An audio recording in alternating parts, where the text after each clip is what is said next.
প্রথম কথা সেটা হচ্ছে যে আল্লাহ তাআলার পরিচয়, আমাদের স্রষ্টা মহান আল্লাহর পরিচয়। আমাদের সমাজে শিক্ষা ব্যবস্থা, সমাজ ব্যবস্থাটা পুরাটাই দিন বিমুখ হওয়ার কারণে এবং ইসলামের প্রতিকূল পরিবেশ হওয়ার কারণে আমাদের আল্লাহ তাআলার মতো একজন মালিকের পরিচয় আজকে নতুনভাবে আমাদেরকে করতে হচ্ছে। এর প্রাসঙ্গিকতা, যৌক্তিকতা ব্যাপক। প্রথমে আসলে জানা দরকার আল্লাহ কে, তার পরিচয়টা কি, তিনি কেন এই পৃথিবীকে সাজিয়েছেন, কেন আমার জীবনকে পরিপাটি করেছেন, কেন আমার দেহটাকে বিন্যস্ত করেছেন। আসুন এই বিষয়ে দুটো কথা জানি। একটা কথা ভাবতে পারে, একটা সদ্যভূমিষ্ঠ বাচ্চা মায়ের গর্ভ থেকে কিছুটা অপূর্ণতা নিয়ে দুনিয়াতে আসলো। ফলে ডাক্তার পরামর্শ দিল তাকে হয় আইসিইউতে নয় এনআইসিইউতে ভর্তি করতে হবে। 1 মাস 2 মাস, কোনো বাচ্চা 3 মাস সেখানে সে থাকে। থাকার পরে তার দৈহিক যে ঘাটতিগুলো, সে ঘাটতিগুলো সে ধীরে ধীরে ইমপ্রুভ করে, সে ঘাটতিগুলো পূরণ করে। তো প্রশ্ন হচ্ছে যে মাতৃগর্ভের বাইরে যখন তার ঘাটতি, সেটা পূরণের জন্য একজন ডাক্তারকে সময় দিতে হচ্ছে, পরিকল্পনা করতে হচ্ছে, মেধা ব্যয় করা লাগছে। তাহলে দৈহিক যে ঘাটতিগুলো মাতৃগর্ভের ভিতরে ছিল, সেগুলো পূরণের জন্য নিশ্চয় কাউকে মেধা, শ্রম, সময় ব্যয় করতে হয়েছে। প্রশ্ন হচ্ছে মাতৃগর্ভের বাইরের ঘাটতির জন্য এনআইসিইউ, মাতৃগর্ভের বাইরে ঘাটতির জন্য শিশু বিশেষজ্ঞ ডাক্তার যদি পরিকল্পনা, মেধা ব্যয় করে, তাহলে ভিতরে যে ঘাটতি, মাতৃগর্ভের ভিতরে বাচ্চার যে ঘাটতি, সেটার জন্য কোন ডাক্তার পরিকল্পনা করেছিল, সে ঘাটতি দূরের জন্য কে ব্যবস্থাপনা করেছে, কে আয়োজন করেছে, সেখানে নিরবচ্ছিন্ন এনআইসিইউ সেবা কে দিয়েছে, এর মেশিন এবং এর যেই যান্ত্রিক যেই প্রক্রিয়াগুলো, এগুলো কে তদারকি করেছে, কার তত্ত্বাবধানে হয়েছে। সেই তত্ত্বাবধানগুলো পার করেই তো আপনি মানুষ, সেই তত্ত্বাবধান পার করেই তো আপনি ভূমিষ্ঠ হয়েছেন দুনিয়াতে। তাহলে আপনার জীবনের যাত্রা আল্লাহ তাআলার পরিকল্পনার মধ্যে যাত্রা শুরু হয়েছে। আপনি তাকে বাদ দিয়ে একটা অনুষ্ঠান কিভাবে করবেন?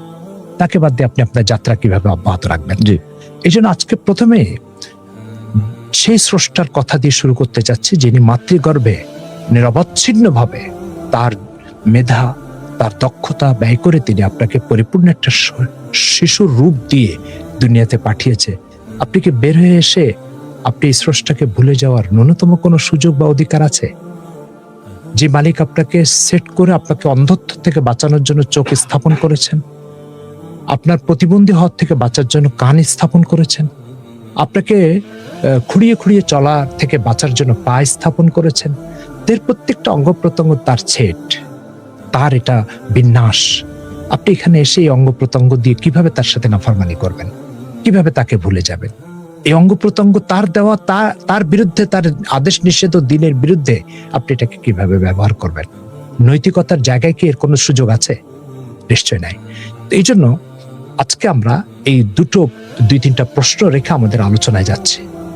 শ্রোতাবৃন্দের কাছে আমাদের প্রথম একটা প্রশ্ন হচ্ছে যে, যদি একজন ব্যক্তির হাতে আপনার চাকরি হওয়ার কারণে আপনি তার গোলাম হতে বাধ্য হন, যে উপরের বস, সে এক কলমের খোঁজে আপনার চাকরি নট করতে পারে, তাই আপনি তার গোলামি করেন, তো যে স্রষ্টার কলমের খোঁজে আপনার জান চলে যেতে পারে,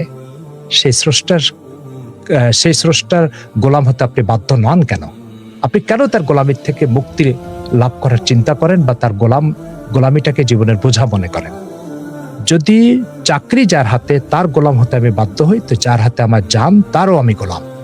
দ্বিতীয় বিষয় সেটা হচ্ছে, কেউ 30,000 টাকা স্যালারি দিয়ে যদি আপনাকে 10 ঘন্টা গোলাম বানায় রাখতে পারে, তো একজন স্রষ্টা আপনাকে মাথার থেকে পা পর্যন্ত তৈরি করে দিয়েছে, এটার দাম নিশ্চয়ই 30,000 টাকার চেয়ে অনেক গুণ বেশি। তো 30,000 টাকা দিয়ে যদি গোলাম বানানো যায়, তাহলে কোটি টাকার দেহ দিয়ে আপনাকে কেন গোলাম বানানো যাবে না? তৃতীয় যে বিষয়টা, সেটা হচ্ছে যে কোনো বাড়িতে যদি আপনি 30 বছর থাকেন, 30 বছর পর একজন প্রশ্নকারী আপনাকে জিজ্ঞেস করছে আপনি কার বাড়িতে থাকেন, আপনি বললেন আমি তো জানি না আমি কার বাড়িতে থাকি। আচ্ছা, 30 বছর ধরে একটা বাড়িতে থাকেন, সে বাড়ির মালিককে আপনি চেনেন, আপনি সুস্থ মানুষ না অসুস্থ সেটা আগে বলেন। তো আমি পৃথিবীর স্রষ্টা মহান আল্লাহ তাআলার জমিনের উপরে 50, 60, 70 বছর পার করে যাচ্ছি, আজও আমি জানি না এটার মালিক কে, আজও আমি জানি না এটা ঘুরাচ্ছে কে, পরিচালনা করছে কে, স্থাপন করছে কে।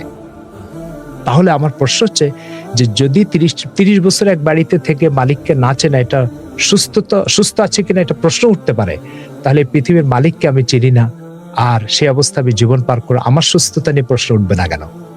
এই জন্য আজকে আমাদের আলোচ্য বিষয় হচ্ছে, আসুন আমরা আমাদের স্রষ্টাকে চিনে নিই।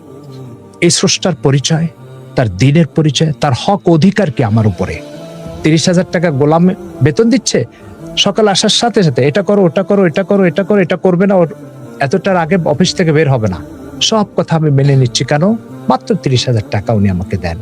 একজন স্রষ্টা আমাকে মাথার থেকে পা পর্যন্ত তৈরি করে দিয়ে এবার যদি বলে বান্দা আমাকে 2 ঘন্টা সেজদা দিবে 24 ঘন্টার মধ্যে, তাহলে 22 ঘন্টা আমি ব্যবহার করে 2 ঘন্টা তার জন্য উৎসর্গ করতে আমি কেন ব্যর্থ হব? কেন অপারগ হব? কোন নৈতিকতার দাবি আছে? নৈতিকতার কি ভিত্তি আছে আপনি তার হুকুম অমান্য করবেন? আদৌ কি কোনো সুযোগ আছে? আশা করি আপনি বিষয়টা বিবেচনা করবেন। আসুন পুরো রমজান ব্যাপী আমরা আমাদের এই কথাগুলোই আলোচনা করব। কে স্রষ্টা, কি পরিচয় তার, কেন তিনি আমাদেরকে সৃষ্টি করেছেন, তার কি হক আছে, সেই হকগুলো কি কি, এই কথাগুলো আমাদের আলোচ্য বিষয়। আপনাদের প্রশ্ন থেকে আমরা এই কথাগুলোই চাচ্ছি যে আপনি তার হক সম্পর্কে জিজ্ঞাসা করেন, তার দিন সম্পর্কে জিজ্ঞেস করেন, তার পরিচয় সম্পর্কে জিজ্ঞেস করেন।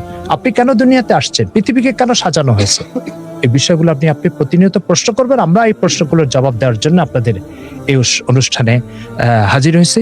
আশা করি আপনারা আমাদেরকে খেদমতের সুযোগ দিবেন এবং রমজানের শেষ দিন পর্যন্ত আমাদের সাথে থাকবেন। খুব বেশি বেশি শেয়ার করবেন, যাতে করে ক্ষুধা বিস্মৃতির যে অন্ধকার পৃথিবীতে বিরাজমান, প্রতিটা ইঞ্চি ইঞ্চি মাটি কিভাবে আল্লাহকে ভুলতে হবে তার কৌশল শেখাচ্ছে আমাদেরকে। এত প্রতিকূলতার মধ্যে আমরা আমাদের জীবনের পরিচয়, আমাদের স্রষ্টার পরিচয় যাতে উন্মোচন করে আজকের এই প্রোগ্রামটাকে আমরা সার্থক করতে পারি।